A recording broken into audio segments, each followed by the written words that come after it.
Hi, everybody. Thanks for joining us again. My name is Christy Barron. I'm a licensed clinical social worker and a certified health coach at North Colorado Family Medicine. I'm one of the behavioral science faculty for our residency program. We are still in week 7 today, and we are going to talk about putting into action some of the stuff we learned in the longer video about avoiding risky substances. And I hope you find this short video today both helpful and entertaining.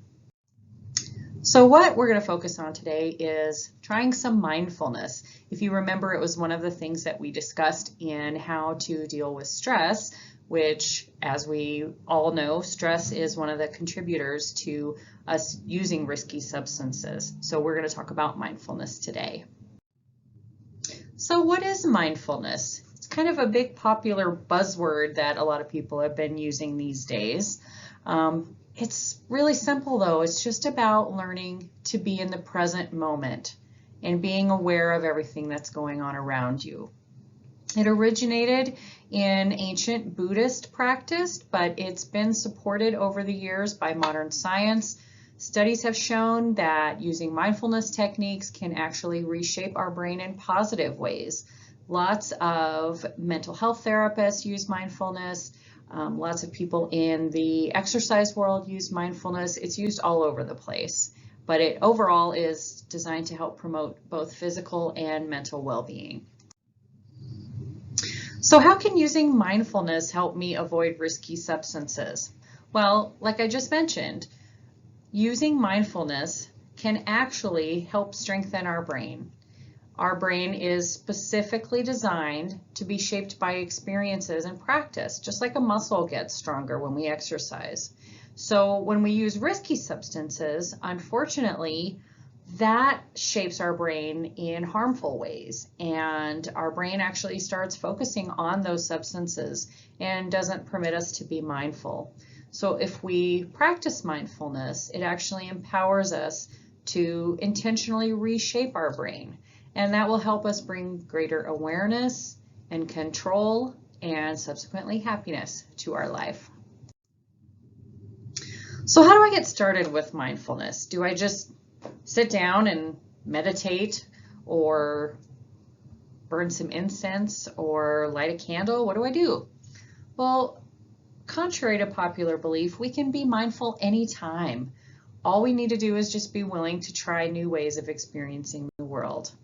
So here's 5 ideas that you can practice yourself to help you get started on the path to mindfulness. First and foremost, be present. Being mindful is about being present, increasing your awareness and opening your eyes to the reality of now, this moment, not worrying about what might happen later today or tomorrow or next week or next month or next year, and not worrying about what happened yesterday or last week or last year or 10 years ago, focusing on the right now. So one way to do that is just start paying attention to ordinary things. As you're walking out of the office, home from work, pay attention to your feet rising and falling as you walk to your car. When you wash your hands 40,000 times during a day, think about how that soap feels as you're washing your hands or washing the dishes, the texture of it, the warmth of the water. Think about while you're eating a meal, the taste, the texture, the smell of the food as you put it into your mouth and chew it. Be aware of these things. We tend to hurry so much in life that just slowing down a little bit is really helpful. Focus on your breathing. Life is full of stress. There's always going to be stress. But instead of getting upset about external things that we can't control, which most of us do, we can center our attention on things we can control, like our breathing. So try taking just little breathing breaks throughout the day.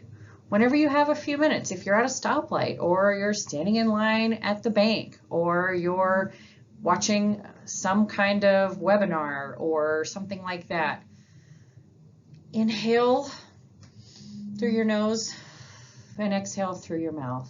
Just notice the air entering and exiting your body again and again, calming you and sustaining you. Pay attention to it. It just has to be for a couple of minutes. But try this next time you're sitting at a stoplight and feeling frustrated at the traffic. Recognize your thoughts as just what they are, thoughts. It's so easy to get caught up in misconceptions, false assumptions, and think what we're thinking is true. Mindfulness teaches us to become aware of our thoughts and empowers us to help us let go of those negative thoughts and harmful ideas that cause us anxiety, bring us worry, bring us down.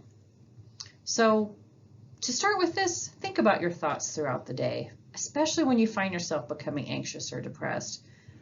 Ask yourself, what thoughts triggered these feelings? What was I thinking when I started to worry about this? Remind yourself that thoughts are just thoughts, and then work on letting them go. One thing in cognitive behavioral therapy is replace those thoughts with a positive one, with something that actually you have grounded in some fact. Expand your circle of compassion. We as humans are born to connect, which is one of the main reasons why this whole COVID thing and social distancing and quarantining has been so hard on all of us. We are relational beings. Mindfulness helps us build connections by teaching us to view ourselves and others through the lens of compassion. Let go of judgments, stereotypes, and prejudices that build walls between people, and just practice kindness, tolerance, and empathy. These kind of things build bridges between people. So the phrase, just like me, sometimes is used in mindfulness meditations, and that helps promote compassion. So try remembering this phrase when you're having an interaction with someone, especially if it might be a negative interaction, and just remind yourself, they're human just like me. They have dreams, they have hopes, they have fears, they have sorrows. You never know what kind of a day somebody might be having, so think about that before you interact with them. And finally, just be still. We tend to equate in our society being busy with being good. We always have to be on the go, always have to be doing something. The more active we are, the better. However, there's tremendous value in allowing ourselves just to step away from the busyness and just be. So some of the ways you can do this is mindful meditation, yoga, attending a religious service, or practicing a religious activity on your own.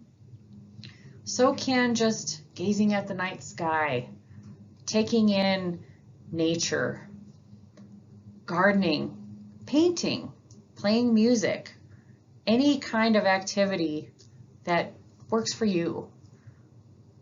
The important thing is just to find something you enjoy, your special connection to that quiet place in which you can listen to your heart and therefore renew your spirit.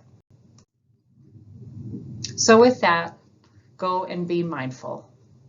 Thanks.